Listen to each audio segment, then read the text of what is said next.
ಜೇನುನೊಣಗಳ ದಾಳಿಯಿಂದ ಸುಮಾರು 20 ಮಕ್ಕಳನ್ನ ರಕ್ಷಣೆ ಮಾಡಿದ ಅಂಗನವಾಡಿಯ ಅಡುಗೆ ಸಹಾಯಕಿ ಅದೇ ಜೇನುನೊಣಗಳ ನಿರಂತರ ದಾಳಿಗೆ ಪ್ರಾಣ ಬಿಟ್ಟಿದ್ದಾಳೆ.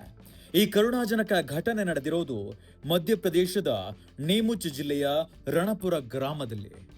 ಮಕ್ಕಳಿಗಾಗಿ ತನ್ನ ಪ್ರಾಣ ತ್ಯಾಗ ಮಾಡಿದ ಮಹಿಳೆಯನ್ನ ಕಾಂಚನ್ಬಾಯಿ ಮೇಘವಾಲ್ ಅಂತ ಗುರುತಿಸಲಾಗಿದೆ.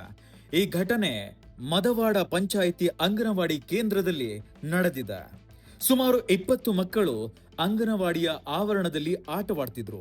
ಈ ವೇಳೆ ಮಕ್ಕಳ ಮೇಲೆ ಏಕಾಏಕಿ ಜೇನುನೊಣಗಳ ಹಿಂಡು ದಾಳಿ ಮಾಡಿದ. ಆ ಕ್ಷಣದಲ್ಲಿ ಅದನ್ನ ಗಮನಿಸಿದ ಅಡುಗೆ ಸಹಾಯಕಿ ಕಾಂಚನ್ ಬಾಯಿ ತನ್ನ ಸುರಕ್ಷತೆಯ ಬಗ್ಗೆ ಕೊಂಚವೂ ಕೂಡ ಯೋಚನೆ ಮಾಡದೆ ಹತ್ತಿರದಲ್ಲೇ ಬಿದ್ದಿದ್ದ ಟಾರ್ಪಲ್ ಮತ್ತು ಚಾಪೆಗಳನ್ನ ಎತ್ತಿಕೊಂಡಿದ್ದಾರೆ. ಬಳಿಕ ಮಕ್ಕಳನ್ನ ಅದರಲ್ಲಿ ಸುತ್ತಿ ತನ್ನ ದೇಹದಿಂದ ರಕ್ಷಿಸಿಕೊಂಡು ಅಂಗನವಾಡಿ ಕೇಂದ್ರದೊಳಗೆ ನುಗ್ಗಿದ್ದಾರೆ. ಈ ವೇಳೆ ಜೇನುನೊಣಗಳು ಮತ್ತು ಮಕ್ಕಳ ನಡುವೆ ಕಾಂಚನ್ ಅವರು ಅಡ್ಡ ಗೋಡೆಯಾಗಿ ನಿಂತಿದ್ರು. ಈ ವೇಳೆ ಜೇನುನೊಣಗಳು ಆಕೆಯ ಮೇಲೆ ಎರಗಿವೆ. ನೂರಾರು ಜೇನುನೊಣಗಳು ಕಾಂಚನ್ ಬಾಯಿ ಮೇಲೆ ದಾಳಿ ಮಾಡಿದ. ಮನಸ್ಸು ಇಚ್ಛೆ ಕಚ್ಚಿದ. ಆದ್ರೆ ಮಕ್ಕಳು ಸುರಕ್ಷಿತವಾಗಿರುವವರೆಗೂ ಆಕೆ ಹಿಂದೆ ಸರಿಲಿಲ್ಲ. ನೋವಿನಿಂದ ನರಳಿದ್ರು ಕೂಡ ಮಕ್ಕಳಿಗಾಗಿ ಅಲ್ಲಿಂದ ಅಲುಗಾಡ್ಲೇ ಇಲ್ಲ.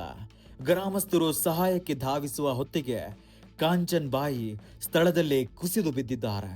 ಕಾನ್ಸ್ಟೇಬಲ್ ಕಲುನಾಥ್ ಮತ್ತು ಪೈಲಟ್ ರಾಜೇಶ್ ರಾಥೋಡ್ ಎಂಬುವರು ಕಾಂಚನ್ ಅವರನ್ನ ಸಮುದಾಯ ಆರೋಗ್ಯ ಕೇಂದ್ರಕ್ಕೆ ಕರೆದೊಯ್ದಿದ್ದಾರೆ. ಆದ್ರೆ ಆಕೆ ಆಸ್ಪತ್ರೆಗೆ ಬರುವಷ್ಟರಲ್ಲೇ ಮೃತಪಟ್ಟಿದ್ದಾರೆ ಅಂತ ವೈದ್ಯರು ಘೋಷಣೆ ಮಾಡಿದ್ರು. ಆಕೆಯ ದೇಹದಲ್ಲಿ ಲೆಕ್ಕವಿಲ್ಲದಷ್ಟು ಜೇನುನೊಣಗಳ ಕೊಂಡಿಗಳಿದ್ವು.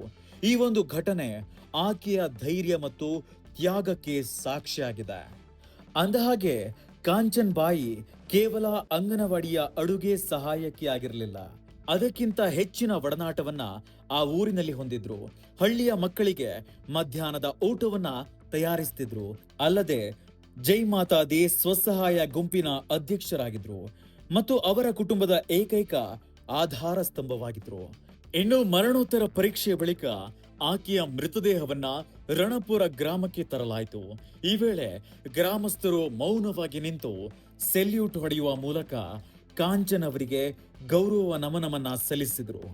ಇನ್ನು ಹಳ್ಳಿಯಲ್ಲಿ ಜೇನುನೊಣಗಳ ದಾಳಿಯ ಭಯ ಇನ್ನೂ ಆವರಿಸಿದೆ. ಯಾಕಂದ್ರೆ ಅಂಗನವಾಡಿ ಕೇಂದ್ರದ ಬಳಿಯ ಮರಕ್ಕೆ ದೊಡ್ಡ ಜೇನುಗೂಡೊಂದು ನೇತಾಡ್ತಿದೆ.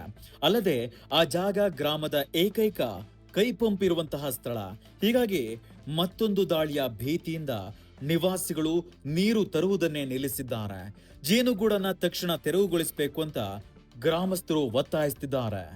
ಏನೇ ಹೇಳಿ ಅಂಗನವಾಡಿಯ ಅಡುಗೆ ಸಹಾಯಕಿಯ ತ್ಯಾಗಕ್ಕೆ ಒಂದು ಸೆಲ್ಯೂಟ್ ಹೊಡಿಲೇಬೇಕು.